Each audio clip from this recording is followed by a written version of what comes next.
Hello everyone, good evening to all of you. जैसे कि मैंने आप लोग से प्रीवियस क्लास में प्रॉमिस किया हुआ था कि नेक्स्ट लेक्चर्स जो होगा हमारा जॉर्डन कैनोनिकल फॉर्म के ऊपर बेस्ड होगा।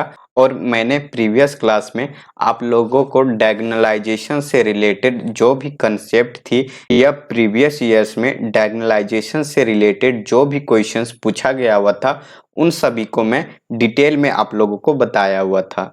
और मैंने प्रीवियस लेक्चर्स में ये भी बोला हुआ था कि नेक्स्ट लेक्चर्स जो होगा वो जॉर्डन कैनोनिकल फॉर्म के ऊपर बेस्ड होगा।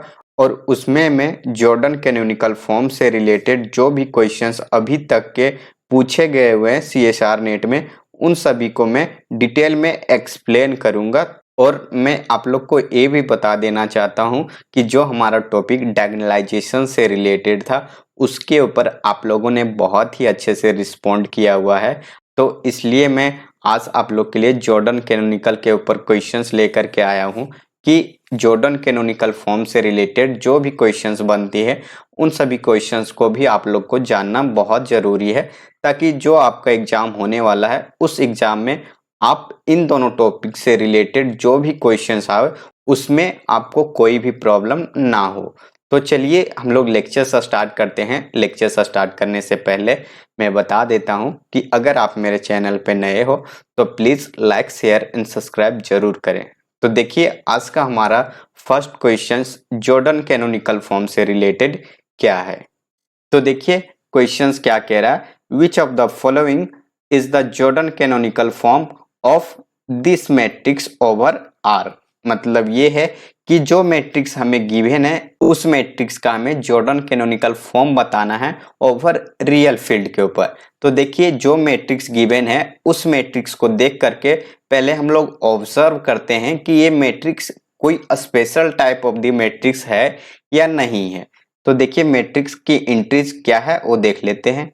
ये हमारा मैट्रिक्स 3x3 साइज का है जिसमें से एंट्रीज क्या है, each entries is equal to 1 है। तो हम लोग एंट्रीज पुट कर देते हैं यहाँ, तो ये हो जाएगा।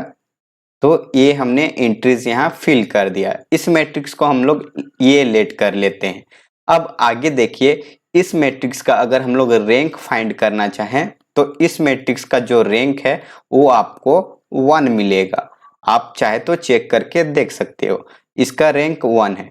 मैंने आप लोगों का लीनियर अलजेब्रा से रिलेटेड एक क्लास लिया हुआ था जिसमें से मैंने रैंक 1 मैट्रिक्स की कुछ डिटेल्स थी वो मैंने वहां एक्सप्लेन किया हुआ था।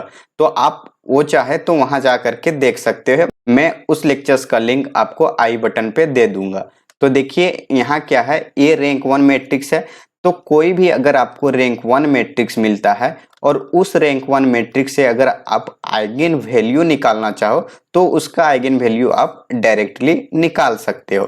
कैसे निकालोगे, देखिए जो आइगन वैल्यू होता है वो क्या होता है, एक आइगन वैल्यू आपको मिलेगा ट्रेस के हेल्प से और जो बाकी का आइगन वैल्यू होगा वो क्या होगा, जीरो होगा। तो जीरो जो है वो कितने टाइम्स रिपीट करेगा ये क्वेश्चन आता है यहाँ। तो जीरो जो है वो आपको मैट्रिक्स के जो साइज है उससे एक कम टाइम्स रिपीट करेगा। तो देखिए मैट्रिक्स का साइज यहाँ क्या है, 3 है। तो जीरो यहाँ कितने टाइम्स रिपीट करेगा, तो जीरो यहाँ 2 टाइम्स रिपीट करेगा। तो ये 2 टाइम्स यहाँ जीरो रिपीट करेगा। अब ट्रेस ऑफ ये इसका क्या आएगा, तो देखिए जो डायगोनल एंट्रीज है वो इसका ट्रेस आएगा। तो इस डायगोनल एंट्रीज को अगर हम लोग ऐड कर देते हैं तो वो किसके इक्वल आता है, ट्रेस ऑफ गिवन मैट्रिक्स के इक्वल आता है। तो 1 को ऐड करेंगे तो देखिए यहाँ क्या मिलेगा, हमें यहाँ मिल जाएगा 3 और जीरो 2 टाइम्स रिपीट होगा। तो ये जो आया हुआ है यही हमारा क्या होगा, आइगन वैल्यू होगा इस मैट्रिक्स के लिए जो मैट्रिक्स हमें दिया गया है। अब आइगन वैल्यू निकालने से फायदा ये हो जाता है हमारा, इससे हम लोग आसानी से इसके minimal polynomial and characteristics polynomial को ऑब्जर्व कर सकते हैं। मिनिमल पॉलिनोमियल को भी डिसाइड कर लेंगे और कैरेक्टरिस्टिक्स को। सबसे ज्यादा इंपॉर्टेंट ये है कि आप कैरेक्टरिस्टिक्स पॉलिनोमियल को ही डायरेक्ट लिख लोगे।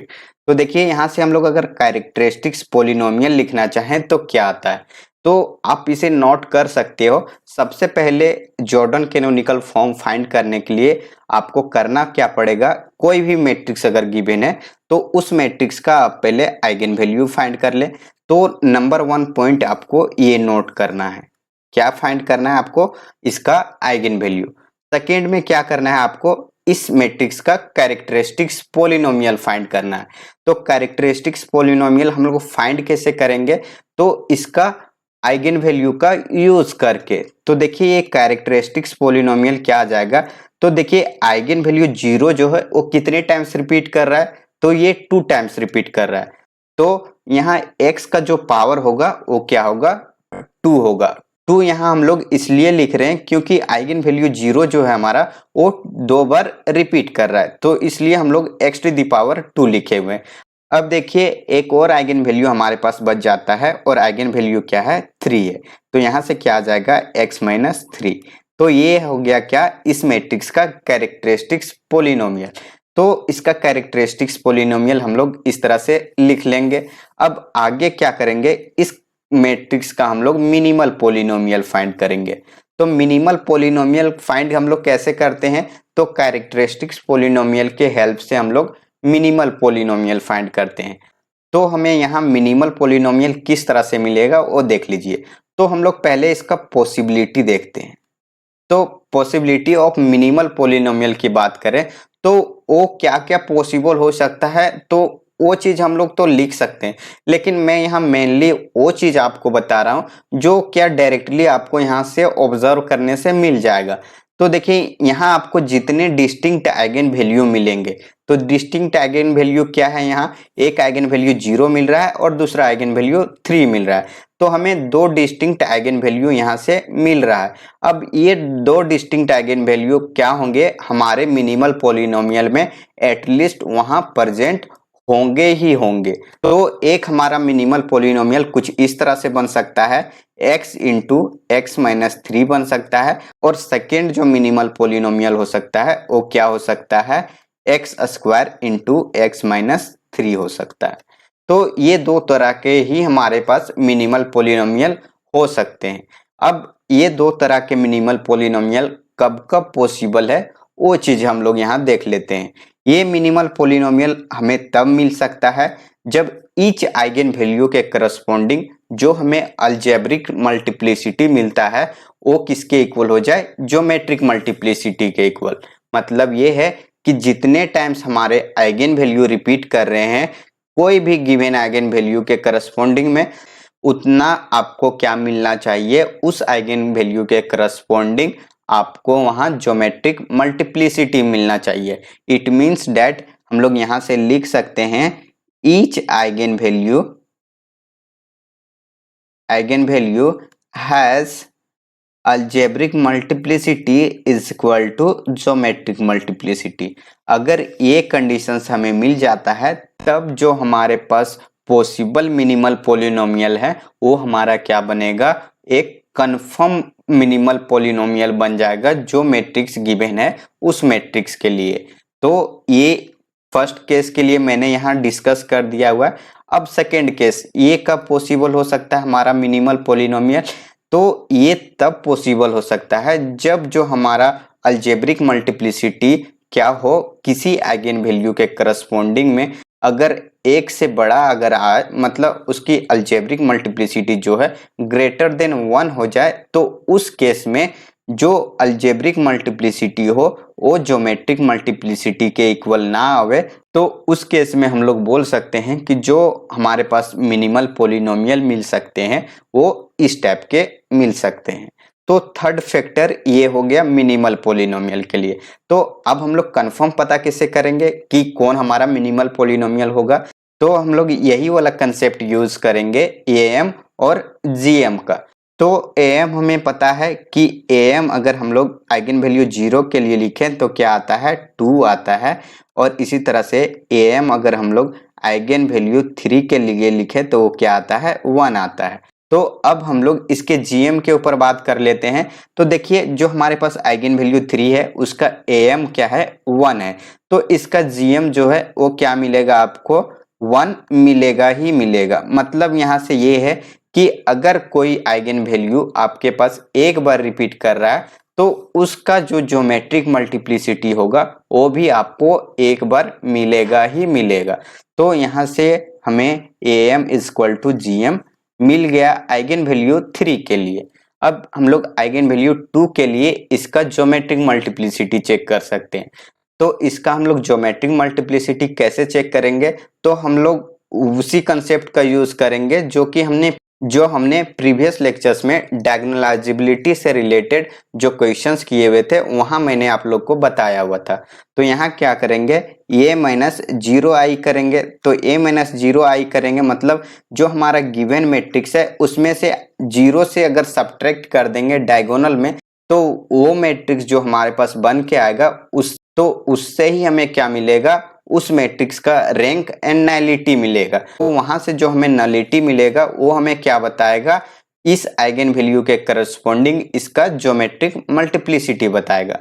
तो देखिए 0 सब्ट्रैक्ट करते हैं हम लोग गिवन मैट्रिक्स में, तो इसमें अगर हम लोग डायगोनल में 0 सब्ट्रैक्ट कर देंगे तो क्या आएगा, यही वाला मैट्रिक्स मिलेगा एज इट इज। तो हम लोग यहाँ लिखेंगे 1 1 1, सेकेंड रो में भी 1 1 1, थर्ड रो में भी 1 1 एंड 1। तो ये हमारे पास आ गया। तो अब देखिए एज इट इज वही मैट्रिक्स मिला हुआ है, तो इसका भी रैंक हमें क्या मिलेगा 1, और नलिटी हमारे पास क्या आ जाएगा, a माइनस 0i का 2 आएगा। तो ये 2 क्या आएगा, ज्योमेट्रिक मल्टीप्लिसिटी आएगा। अब ज्योमेट्रिक मल्टीप्लिसिटी 2 आ गया, तो मतलब ये है कि आइगन वैल्यू 0 के करस्पॉन्डिंग जो ज्योमेट्रिक मल्टीप्लिसिटी होगा वो क्या होगा, 2 होगा। तो यहाँ से आप ये भी देख सकते हो कि आइगन वैल्यू 0 के करस्पॉन्डिंग am एंड gm दोनों क्या हैं, इक्वल हैं। अब दोनों जब इक्वल आ गया है तो जो हमारा मिनिमल पॉलिनोमियल होगा वो क्या होगा, लीनियर फैक्टर में होगा। तो यही वाला हमारा कंफर्म मिनिमल पॉलिनोमियल हो जाएगा मैट्रिक्स ए के लिए। तो मिनिमल पॉलिनोमियल ऑफ ए क्या होगा, x इंटू एक्स माइनस 3। तो ये हो गया मिनिमल पॉलिनोमियल। अब मिनिमल पॉलिनोमियल हमें ये मिल गया, तो जो हमें जॉर्डन ब्लॉक मिलेगा वो क्या मिलेगा, मिनिमल पॉलिनोमियल को देखते हुए ही हम लोग डिसाइड करेंगे कि फैक्टर जो यहाँ अवेलेबल है उस फैक्टर का जितना पावर यहाँ होगा उतना साइज का आपको एटलीस्ट एक ब्लॉक उस आइगन वैल्यू के करस्पॉन्डिंग में आपको मिलेगा ही मिलेगा। तो देखिए यहाँ आइगन वैल्यू 0 के करस्पॉन्डिंग मिनिमल पॉलिनोमियल में उसका फैक्टर का पावर क्या है, तो यहाँ 1 है। तो देखिए यहाँ हमें आइगन वैल्यू 0 के लिए एक ब्लॉक एटलीस्ट हमें 1 क्रॉस 1 का मिलेगा ही मिलेगा। इससे बड़ा ब्लॉक आपको कभी भी नहीं मिल सकता है जितना आपका मिनिमल पॉलिनोमियल में पावर अवेलेबल होगा।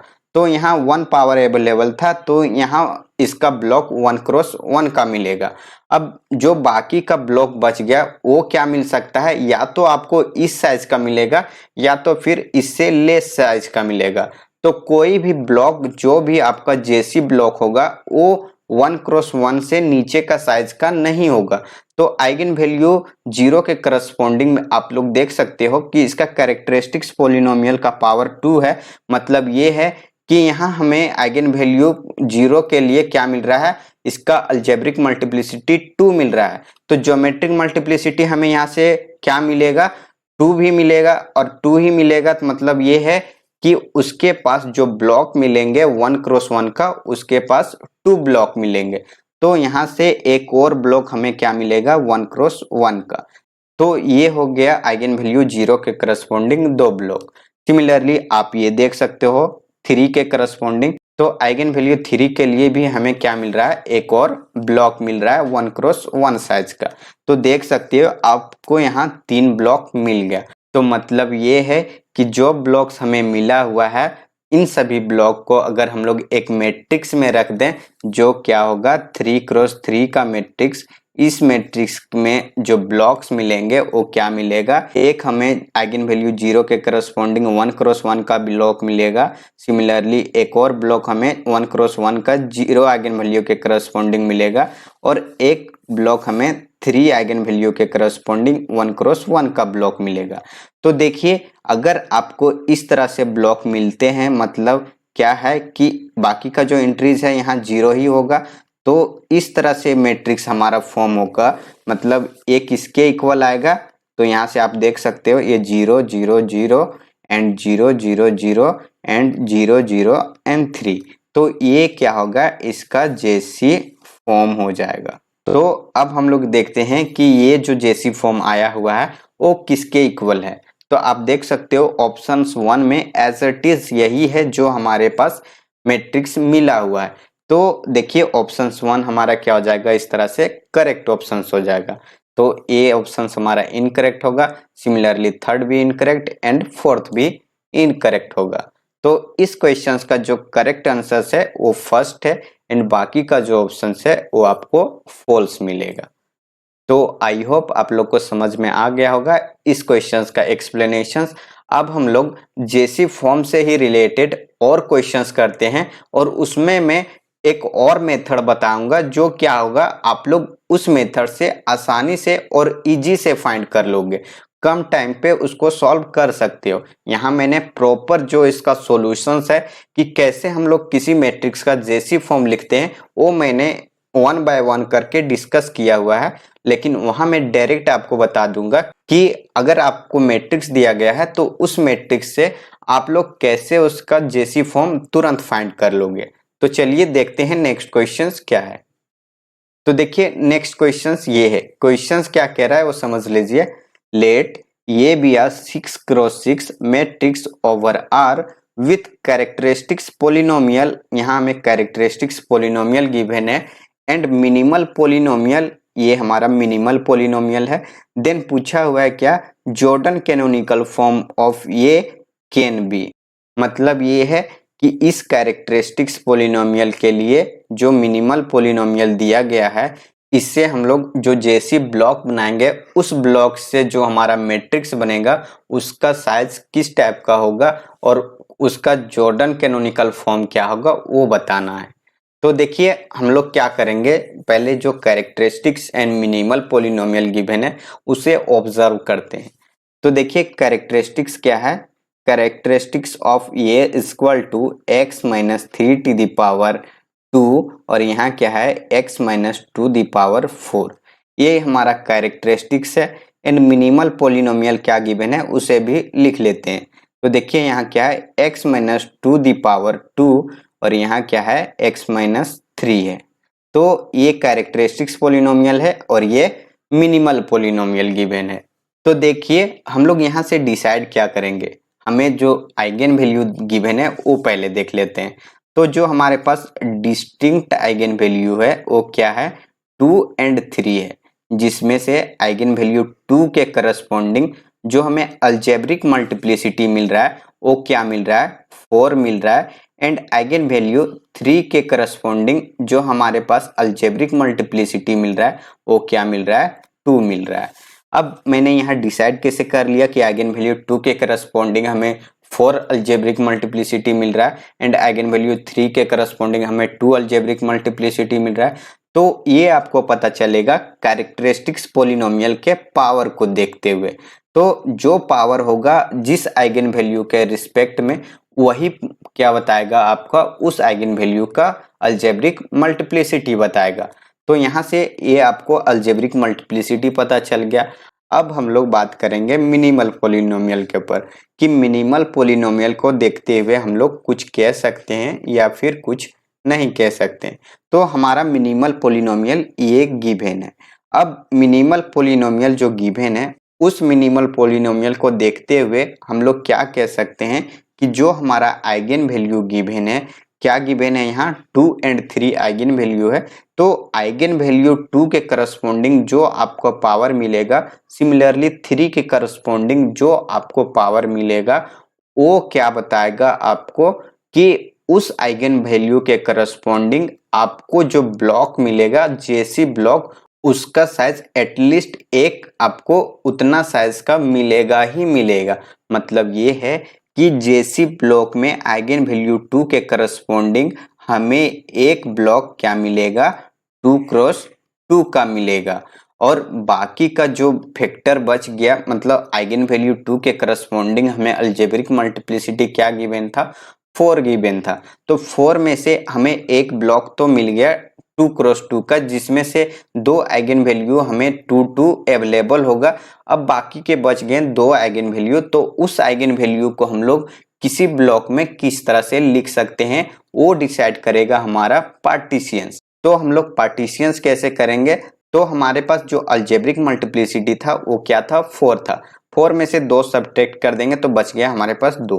तो इस 2 को हम लोग क्या करेंगे, पार्टीशियंस करेंगे। तो 2 को पार्टीशियंस हम लोग 2 तरह से कर सकते हैं, या तो हम लोग 2 लिख सकते हैं या तो हम लोग 1 + 1 करके लिख सकते हैं। तो 2 लिखने का मतलब और 1 + 1 लिखने का मतलब क्या क्या है वो समझ लीजिए।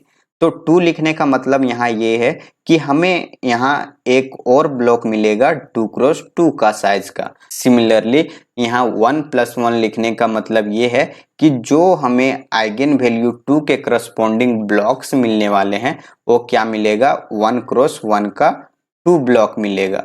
इस तरह से हमारे पास क्या आ गए, पॉसिबल ब्लॉक्स आ गए कि किस साइज का ब्लॉक्स हो सकता है आइगन वैल्यू 2 के लिए। अब आइगन वैल्यू 3 के लिए बात करते हैं हम लोग। तो आइगन वैल्यू 3 के करस्पॉन्डिंग आप देख सकते हो कि इसका फैक्टर में पावर 1 है। मतलब हमें यहाँ से एक कंफर्म हो जाता है कि आइगन वैल्यू 3 के लिए हमें एक ब्लॉक क्या मिलेगा, 1 क्रॉस 1 का मिलेगा। अब बाकी का जो ब्लॉक है वो डिपेंड करेगा आपका अलजेब्रिक मल्टीप्लिसिटी पे। तो जितना आपका अलजेब्रिक मल्टीप्लिसिटी होगा उतना में से आप जो आपको मिनिमल पॉलिनोमियल से ब्लॉक मिल रहा है उसे आप सब्ट्रैक्ट कर दोगे, तो जो बच जाएगा उसमें से उसका पार्टीशंस करेंगे तो उस साइज का ब्लॉक हमें पता चल जाएगा। तो जो बाकी का ब्लॉक होंगे वो 1 क्रॉस 1 का होंगे या फिर इससे छोटा का होगा। तो इससे छोटा का ब्लॉक पॉसिबल नहीं है, तो बाकी का जो बच जाएगा ब्लॉक वो आपको 1 क्रॉस 1 का ही मिलेगा। तो आइगन वैल्यू 3 के करस्पॉन्डिंग इसका अलजेब्रिक मल्टीप्लिसिटी 2 है। इट मीन्स दैट एक आइगन वैल्यू तो यहाँ हमारा यूज हो गया, बच गया एक आइगन वैल्यू। तो 3 आइगन वैल्यू के लिए हमें एक और ब्लॉक मिलेगा 1 क्रॉस 1 साइज का। तो ये हमें आइगन वैल्यू 3 के करस्पॉन्डिंग ब्लॉक्स मिल जाएंगे और इस टाइप के ब्लॉक्स हमें कहाँ मिलेंगे, आइगन वैल्यू 2 के करस्पॉन्डिंग। तो अब मैं मैट्रिक्स फॉर्म करता हूँ इस सभी ब्लॉक का यूज करके। तो देखिए जो हमारे पास मैट्रिक्स फॉर्म होंगे वो किस किस टाइप के हो सकते हैं। तो देखिए यहाँ से हमारे पास तो 2 मैट्रिक्स मिलेगा, जिसमें से दोनों मैट्रिक्स का साइज क्या होगा, 6 क्रॉस 6 का साइज होगा। तो पहले हम लोग लिखते हैं आइगन वैल्यू 2 के करस्पॉन्डिंग हम लोग दोनों ब्लॉक क्या लेते हैं, 2 क्रॉस 2 वाला ब्लॉक लेते हैं। तो यहाँ से क्या आ जाएगा 2 1 एंड सेकेंड रो में क्या आ जाएगा 0 2। तो एक ब्लॉक हमारा ये हो जाएगा 2 क्रॉस 2 का। सिमिलरली नेक्स्ट ब्लॉक भी हम लोग लिखेंगे इस तरह से, क्या आ जाएगा 2 1 0 2, ये ब्लॉक आ गया हमारा दूसरा। अब आगे का जो ब्लॉक है वो हमारे कहाँ से मिलेगा, तो एक ब्लॉक मिलेगा हमें आइगन वैल्यू 3 के लिए 1 क्रॉस 1 का, और नेक्स्ट ब्लॉक भी हमें क्या मिलेगा 1 क्रॉस 1 का आइगन वैल्यू 3 के लिए। तो इस तरह से ब्लॉक हमें एक मैट्रिक्स में मिल सकते हैं। तो देखिए यहाँ हमें टोटल 4 ब्लॉक्स मिला हुआ है। तो इस टाइप के जो हम ब्लॉक मिलेंगे वो हमारा क्या होगा, करेक्ट आंसर होगा। तो देखिए ऑप्शन 3 में आपको कुछ इसी तरह का मिलेगा, जिसमें से देखिए 3 के करस्पॉन्डिंग आपको एक ब्लॉक 1 क्रॉस 1 का है, इसी तरह से 3 का करस्पॉन्डिंग दूसरा ब्लॉक भी 1 क्रॉस 1 का है, और आइगन वैल्यू 2 के करस्पॉन्डिंग एक ब्लॉक 2 क्रॉस 2 का है, एंड आइगन वैल्यू 2 के करस्पॉन्डिंग दूसरा ब्लॉक भी 2 क्रॉस 2 का है। तो इस तरह से हमारा थर्ड ऑप्शन करेक्ट हो जाएगा। सिमिलरली मैं आप लोग को दिखाता हूँ दूसरा मैट्रिक्स जिसमें से ब्लॉक किस तरह के आएंगे। तो ये हमारा 6 क्रॉस 6 का मैट्रिक्स है। अब आगे देखिए आइगन वैल्यू 3 के लिए हम लोग पहले लिख लेते हैं। तो आइगन वैल्यू 3 के करस्पॉन्डिंग हमें 2 ब्लॉक मिलेगा 1 क्रॉस 1 का। अब हमें आइगन वैल्यू 2 के लिए एक ब्लॉक हमें क्या मिलेगा 2 क्रॉस 2 का, और 2 ब्लॉक हमें क्या मिलेंगे 1 क्रॉस 1 का मिलेगा। तो इस तरह से हमें ब्लॉक मिल जाएगा। तो देखिए टोटल ब्लॉक कितने हैं 1 2 3 4 एंड 5, टोटल 5 ब्लॉक मिल रहा है किसके करस्पॉन्डिंग, आइगन वैल्यू 2 एंड 3 के मिला करके। तो देखिए इसके सिमिलर आपको ऑप्शंस 2 में एज इट इज ब्लॉक मिलेगा। देखिए 3 क्रॉस 3 का यहाँ 2 ब्लॉक मिले। तो देखिए यहाँ आइगन वैल्यू 3 के लिए 1 क्रॉस 1 का 2 ब्लॉक मिलेगा। सिमिलरली आइगन वैल्यू 2 के लिए आपको एक 2 क्रॉस 2 का ब्लॉक मिलेगा, और 2 ब्लॉक आपको 1 क्रॉस 1 का मिलेगा। तो इस तरह से जो फर्स्ट ऑप्शन है हमारा करेक्ट ऑप्शन हो जाएगा, और बाकी का जो ऑप्शन है वो फॉल्स होंगे। तो यही दोनों मैट्रिक्स है जो क्या होगा, पॉसिबल जॉर्डन कैनोनिकल फॉर्म होगा। तो इस क्वेश्चन का जो करेक्ट आंसर है वो क्या है, सेकेंड एंड थर्ड है, और बाकी का जो ऑप्शन है वो आपको फॉल्स मिलेगा। तो इस तरह से हम लोग, अगर हमें direct minimal polynomial and characteristics polynomial given है तो हम लोग ऐसे फाइंड कर लेंगे। तो ये है इसका एक्सप्लेनेशंस। अगर कोई क्वेरी है तो आप कमेंट करें ताकि मैं उसे देख करके फिर से बताने की कोशिश करूं। तो चलिए देखते हैं नेक्स्ट क्वेश्चंस क्या है। तो देखिए नेक्स्ट क्वेश्चंस ये है कुछ इसी तरह से, इसमें भी कैरेक्टरिस्टिक्स पोलिनोमियल दे रखा है। Let A be a real matrix with characteristics polynomial this, pick the correct statement from below. मतलब ये है कि जो हमें कैरेक्टरिस्टिक्स पोलिनोमियल मैट्रिक्स ये के लिए गिवन है उसमें से इसके कैरेक्टरिस्टिक्स पोलिनोमियल को देखते हुए क्या करना है, इन स्टेटमेंट में से कौन सा करेक्ट है उसके बारे में बताना है। तो देखिए कैरेक्टरिस्टिक्स पोलिनोमियल ऑफ मैट्रिक्स ये क्या गिवन है, x माइनस 1⁻3, ये इसका कैरेक्टरिस्टिक्स पोलिनोमियल है। तो कैरेक्टरिस्टिक्स पोलिनोमियल में से आइगन वैल्यू आपको क्या मिल रहा है, आइगन वैल्यू आपको 1 मिल रहा है, और 1 कितने टाइम्स रिपीट कर रहा है, तो ये 3 टाइम्स रिपीट कर रहा है क्योंकि पावर इसका 3 है। तो ये 3 टाइम्स रिपीट कर रहा है, इट मीन्स दैट इसका अलजेब्रिक मल्टीप्लिसिटी भी क्या हो जाएगा, 3 हो जाएगा। अब आगे की बात करते हैं हम लोग इसके मिनिमल पोलिनोमियल के बारे में। तो देखिए इसका मिनिमल पोलिनोमियल क्या हो सकता है, तो हम लोग यहाँ लिखते हैं पॉसिबल मिनिमल पोलिनोमियल। या तो इसका मिनिमल पोलिनोमियल x माइनस 1 हो सकता है, या फिर क्या हो सकता है x माइनस 1 का स्क्वायर हो सकता है, या फिर x माइनस 1⁻3 हो सकता है। ये तीन क्या है, पॉसिबल मिनिमल पोलिनोमियल है गिवन कैरेक्टरिस्टिक्स पोलिनोमियल के अकॉर्डिंग। तो ये कब हो सकता है, ये कब हो सकता है और ये कब हो सकता है, इसके बारे में हम लोग बात करेंगे। तो जब ये होगा हमारा मतलब मिनिमल पोलिनोमियल जो है वो लीनियर फैक्टर में आएगा, उस केस में जो भी मैट्रिक्स हमारा गिवन है वो मैट्रिक्स क्या हो जाएगा, डायरेक्टली आप बोलोगे कि वो मैट्रिक्स डायगोनलाइजेबल होगा। डायगोनलाइजेबल क्यों होगा, क्योंकि इस केस में आपका जो अलजेब्रिक मल्टीप्लिसिटी मिलेगा वो ज्योमेट्रिक मल्टीप्लिसिटी के इक्वल मिल जाएगा। तो इसलिए हम लोग जब भी आपको मिनिमल पोलिनोमियल लीनियर फैक्टर में मिले तो डायरेक्टली आप लोग बोल सकते हो। लेकिन अब हम लोग यहाँ इसके बारे में देखते हैं कि जब हमारा मिनिमल पोलिनोमियल ये हो जाए, मतलब ये है कि यहाँ x माइनस 1⁻2 आ जाए, तो ये क्या डिनोट करता है कि हमें जो जॉर्डन कैनोनिकल फॉर्म में ब्लॉक्स मिलेगा वो किस साइज का मिलेगा, तो एक ब्लॉक हमें 2x2 का मिल जाएगा, किसके करस्पॉन्डिंग, आइगन वैल्यू 1 के करस्पॉन्डिंग। अब बाकी का जो ब्लॉक है वो किस टाइप का मिल सकता है, वो हमें 1x1 का मिल सकता है या 2x2 का मिल सकता है। लेकिन 2x2 का पॉसिबल नहीं है क्योंकि इसका जो अलजेब्रिक मल्टीप्लिसिटी है वो 3 है। तो यहाँ इसमें से 2x2 में 2 आइगन वैल्यू यूज हो चुका है, अब बाकी का बच गया है एक आइगन वैल्यू, तो वो क्या बना के देगा, 1x1 का ही ब्लॉक देगा। तो यहाँ से हमें 2 ब्लॉक मिल सकता है। तो अगर हमें इस तरह के ब्लॉक 2 मिल सकते हैं, इट मीन्स डैट कि जो इसका लिनियरली इंडिपेंडेंट आइगन वेक्टर होगा λ = 1 के लिए, मतलब ये है कि आइगन वैल्यू 1 के लिए जो हमें लिनियरली इंडिपेंडेंट आइगन वेक्टर मिलेगा वो 2 मिलेगा। और लिनियरली इंडिपेंडेंट आइगन वेक्टर ही क्या बताता है, हमारा ज्योमेट्रिक मल्टीप्लिसिटी बताता है। और ज्योमेट्रिक मल्टीप्लिसिटी यहाँ 2 है और अलजेब्रिक मल्टीप्लिसिटी हमें यहाँ से क्या मिल गया है, 3 मिल गया है। तो आप यहाँ से देख सकते हो कि अलजेब्रिक मल्टीप्लिसिटी 3 है और ज्योमेट्रिक मल्टीप्लिसिटी 2 है, तो यहाँ से क्या इम्प्लाइज करेगा कि algebraic multiplicity not equal to geometric multiplicity. और जब भी आपको इस तरह सा केस मिले, मतलब ये है कि जो भी मैट्रिक्स आपका होगा वो क्या होगा, डायगोनलाइजेबल, वो आपको डायगोनलाइजेबल नहीं मिलेगा। तो देखिए ऑप्शंस 1 को, ऑप्शंस 1 क्या कह रहा है, ये इज नेसेसरली डायगोनलाइजेबल, मतलब ये है कि जो मैट्रिक्स ये है वो डायगोनलाइजेबल होगा ही होगा। लेकिन आप देख सकते हो कि डायगोनलाइजेबल हमें किस केस में मिल रहा है, जब हमें लीनियर फैक्टर मिल रहा है। जब हमें लीनियर फैक्टर नहीं मिल रहा है मिनिमल पोलिनोमियल का, तो उस केस में डायगोनलाइजेबल होना पॉसिबल नहीं है। और डायगोनलाइजेबल होना पॉसिबल नहीं है तो हमारा ऑप्शन 1 हमेशा करेक्ट होगा, ये जरूरी नहीं है। तो इस तरह से ऑप्शन 1 को हम लोग डिस्कार्ड कर देंगे। सिमिलरली आप सेकेंड ऑप्शन को देख लीजिए। सेकेंड में क्या कह रहा है, if the minimal polynomial of A is x minus 1 to the power 3 then A is diagonalizable. मतलब जो हमारा थर्ड केस है x minus 1 to the power 3 हो जाए हमारा मिनिमल पोलिनोमियल, तो क्या जो मैट्रिक्स गिवन है वो डायगोनलाइजेबल होगा या नहीं होगा।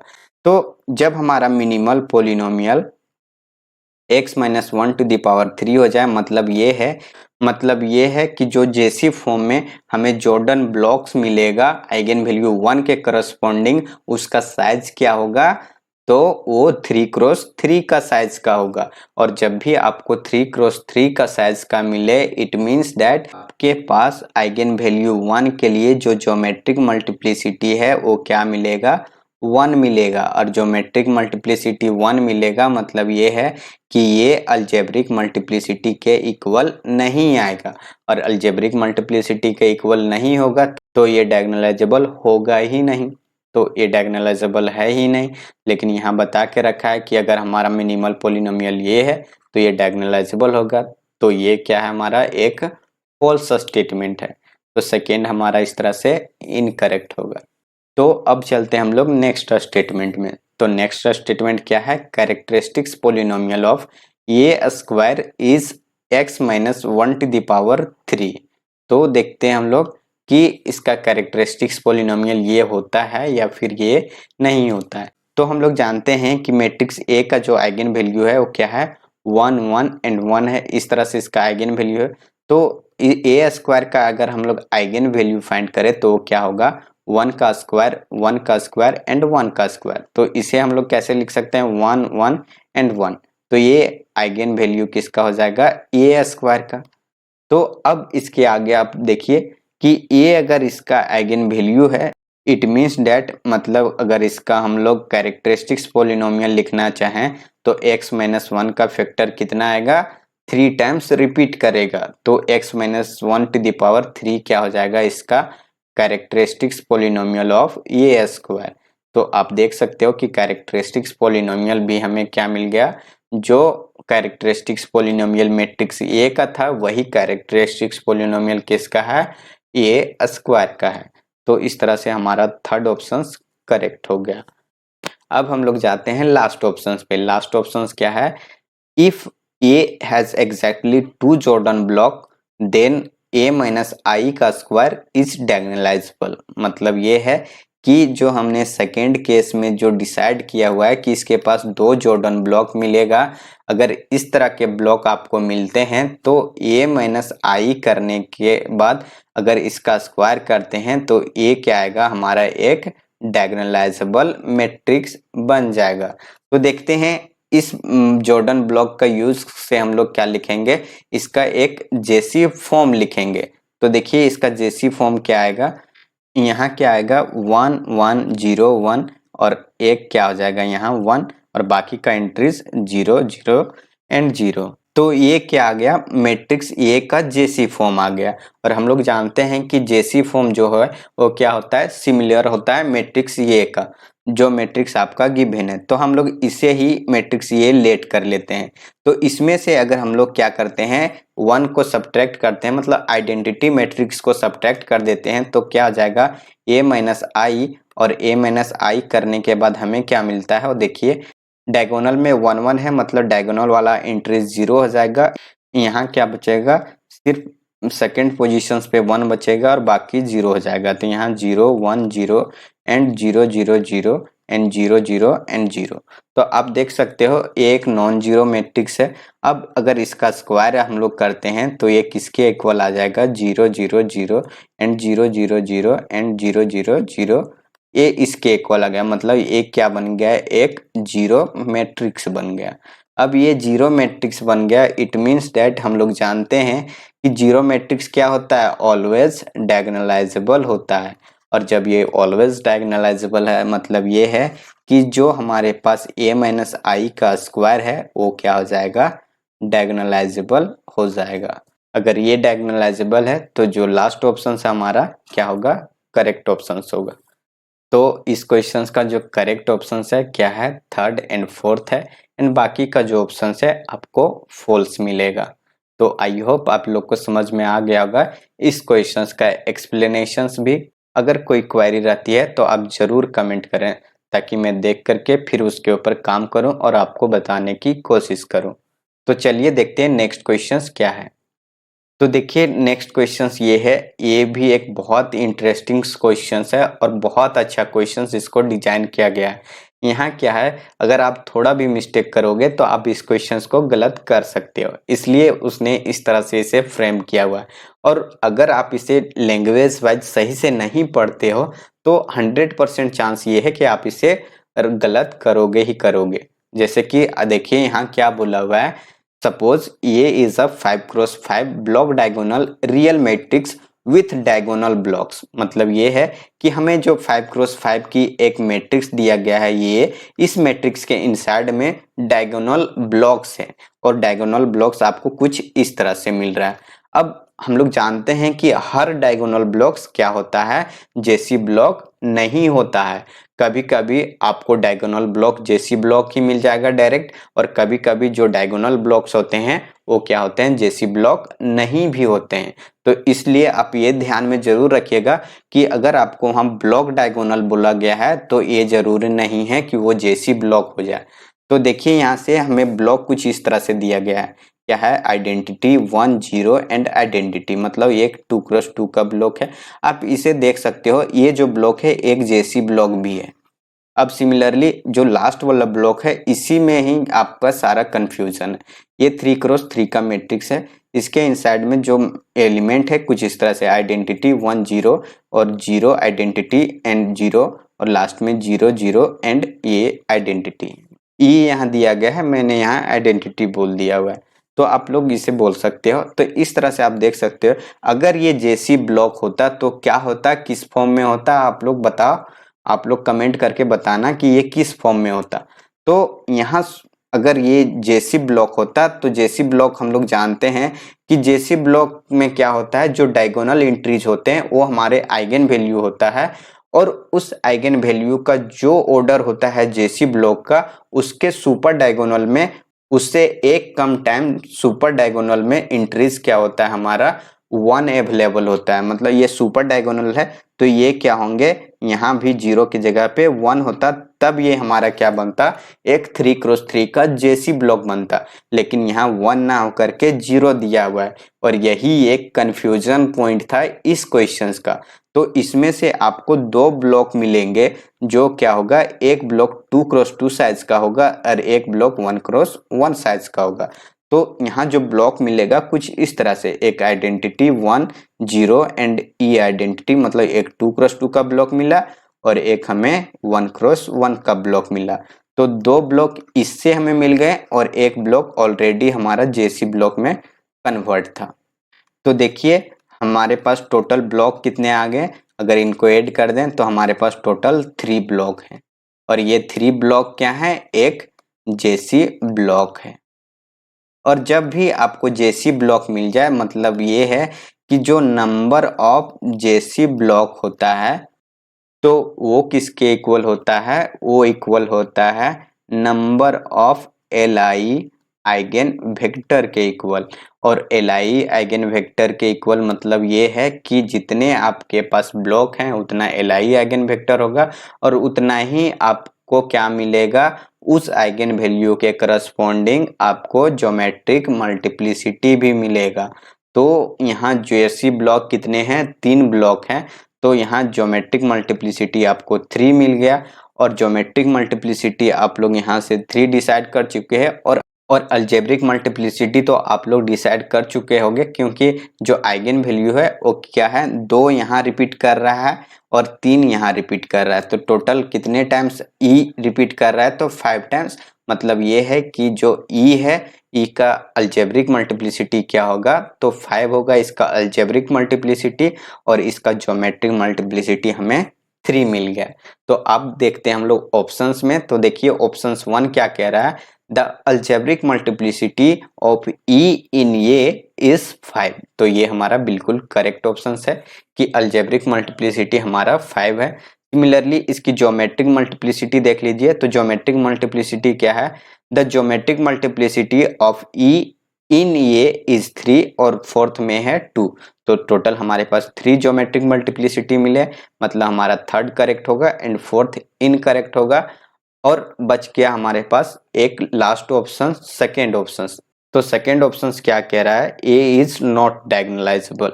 और डायगोनलाइजेबल होने का कंडीशंस क्या होता है ये आप लोग को पता होगा कि अगर हमारे पास अलजेब्रिक मल्टीप्लिसिटी ज्योमेट्रिक मल्टीप्लिसिटी के इक्वल आ जाए तो जो मैट्रिक्स होगा वो हमारा डायगोनलाइजेबल होगा।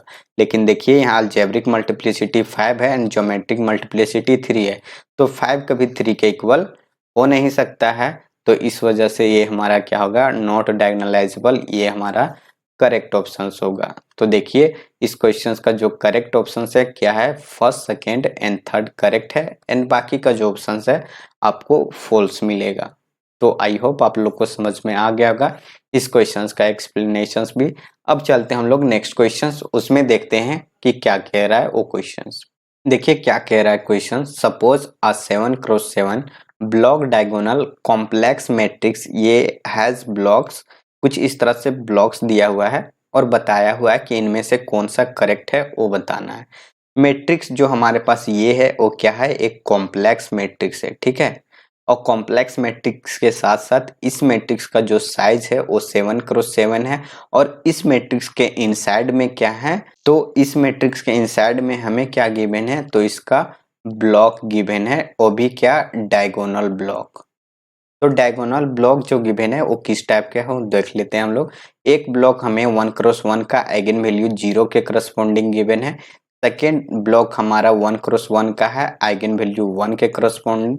और थर्ड ब्लॉक हमारा आइगन वैल्यू 0 के करस्पॉन्डिंग क्या है, 2x2 का है। एंड लास्ट एक और हमारे पास कुछ इस तरह से गिवन है ब्लॉक क्या है, 2 पाई iota 1 0 and 0 2 pi iota 0 0 0 and 2 pi iota, ये हमारे पास ब्लॉक गिवन है।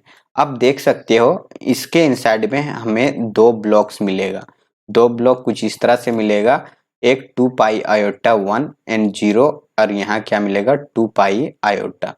यहाँ इसमें से एक 2x2 का जेसी ब्लॉक है और इसमें से एक 1x1 का जेसी ब्लॉक है।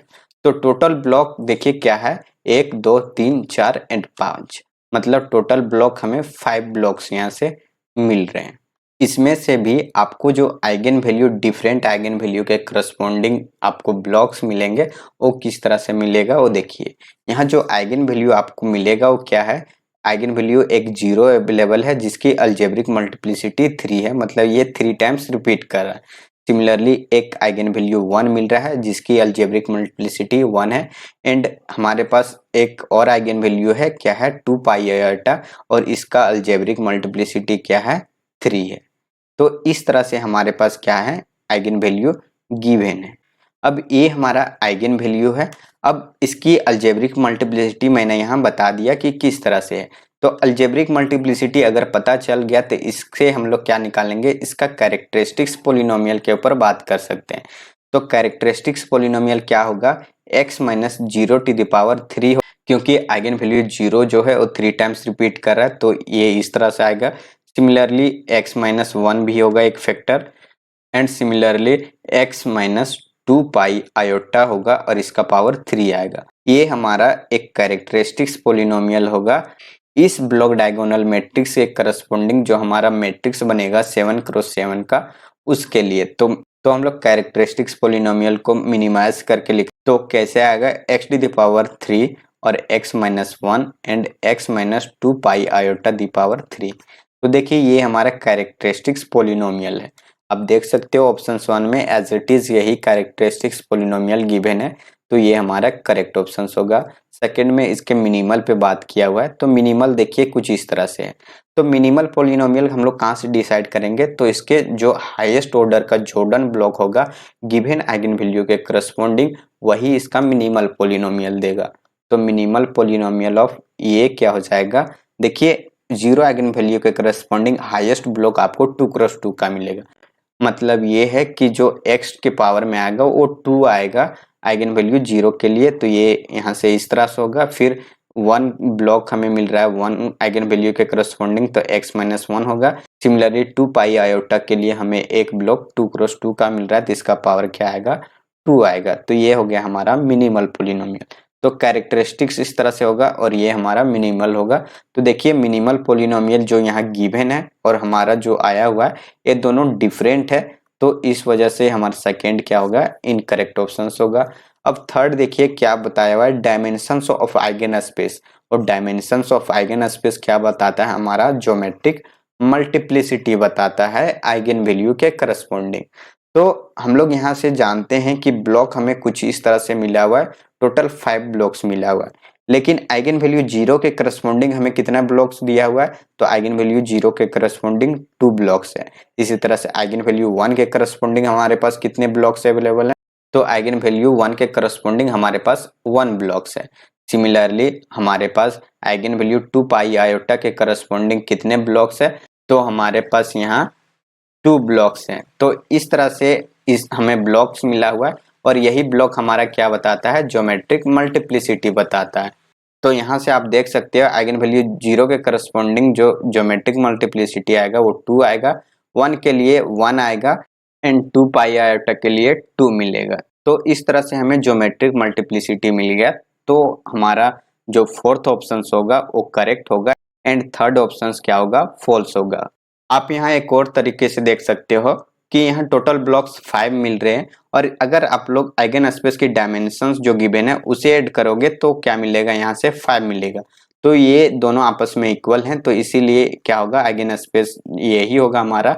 और यहाँ से आप देखोगे तो यहाँ से 6 आ रहा है, तो यहाँ 6 नहीं होगा 5 होगा। तो इस तरह से जो इस क्वेश्चन का करेक्ट आंसर है क्या है, 1 एंड 4 है और बाकी का ऑप्शन फॉल्स है। तो आई होप आप लोग को समझ में आ गया होगा। अब चलते हैं हम लोग नेक्स्ट क्वेश्चंस में। तो देखिए नेक्स्ट क्वेश्चंस ये है और ये हमारा शायद आज का लास्ट क्वेश्चंस है। हाँ, आज का लास्ट क्वेश्चंस है और इस क्वेश्चंस को करोगे आप, इसे मैं आप लोग के लिए होमवर्क छोड़ रहा हूँ कि आप लोग इसे कैसे करोगे। जो कि मैंने अभी जितने क्वेश्चंस बताए हुए हैं आप लोग को, जो हमारा पहले क्लास हुआ था डायगोनलाइजेबिलिटी से रिलेटेड एंड आज की क्लास को मिला करके अप्रोक्सीमेटली 10 to 12 क्वेश्चंस मैंने करवाया हुआ है। तो आप लोग को क्या करना है, उसका यूज करके इसे सॉल्व करना है और इसे सॉल्व करके आप हमें कमेंट बॉक्स में इसका सॉल्यूशन सेंड करोगे, वीडियो के कमेंट बॉक्स में, कि आप लोगों ने सच में करके देखा हुआ है या फिर नहीं किया हुआ है। अगर करने में कोई प्रॉब्लम आती है तो आप मुझे कमेंट करना ताकि मैं देखूं और इस क्वेश्चंस के जो सॉल्यूशंस है ताकि मैं उस कमेंट को देखूं और इस क्वेश्चंस का जो सॉल्यूशंस है ताकि मैं इस चैनल पे इसका सॉल्यूशंस अपलोड कर दूं। तो ये सभी क्वेश्चंस थे जो आप लोगों के जेसी फॉर्म और डायगोनलाइजेबिलिटी से पूछा गया हुआ था। तो ये सभी क्वेश्चंस थी जो डायरेक्टली जेसी फॉर्म एंड डायगोनलाइजेबिलिटी से रिलेटेड आपको क्वेश्चंस मिला हुआ था सीएसआर नेट के एग्जाम में। तो आई होप आप लोग को इन सभी क्वेश्चंस का बहुत ही अच्छे से सॉल्यूशंस आ गया होगा। अगर फिर भी कोई क्वेरी रह जाती है तो आप ज़रूर कमेंट करें ताकि मैं उसे देखूं और फिर से उस पर काम करके आपको बताने की कोशिश करूं। तो फिर चलते हम लोग मिलते हैं नेक्स्ट लेक्चर्स में। जाते जाते मैं बता देता हूं कि अगर आप मेरे चैनल पे नए हो तो please like share and subscribe जरूर करना। तो चलिए फिर मिलते हैं हम लोग नेक्स्ट क्लास में। तब तक thank you so much for watching this video. Bye bye, take care.